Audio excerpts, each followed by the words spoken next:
immediately how to apply them and roughly what the sign of a certain value will be, it would be pretty intimidating, wouldn't it? It would make it seem like the only people who are put out for physics are those with computers for brains, and you would feel unduly slow or dumb for taking so long on each problem. It's not that different with linear algebra, and luckily, just as with trigonometry, there are a handful of intuitions, visual intuitions, underlying much of the subject. And unlike the trig example, the connection between the computation and these visual intuitions is typically pretty straightforward. And when you digest these, and really understand the relationship between the geometry and numbers, the details of the subject, as well as how it's used in practice, start to feel a lot more reasonable. In fairness, most professors do make an effort to convey that geometric understanding. The science example is a little extreme.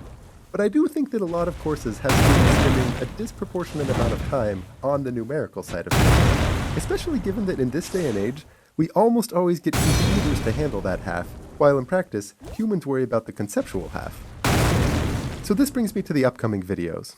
The goal is to create a short, binge-watchable series animating those intuitions from the basics of vectors up through the core topics that make up the essence of linear algebra.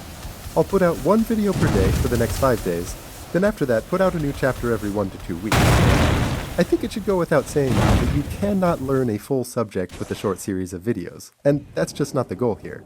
But what you can do, especially with this subject, is lay down all the right intuitions so the learning that you do moving forward is as productive and fruitful as it can be. I also hope this can be a resource for educators who are teaching courses that assume fluency with linear algebra, giving them a place to direct students that need a quick brush up. I'll do what I can to keep things well-paced throughout, but it's hard to simultaneously account for different people's different backgrounds and levels of comfort, so I do encourage you to readily pause and ponder if you feel that it's necessary. I think that's some advice for watching any math video, even if it doesn't feel good, since the thinking that you do on your own time is where all the learning really happens, don't you think? So, with that as an introduction, I'll see you next video.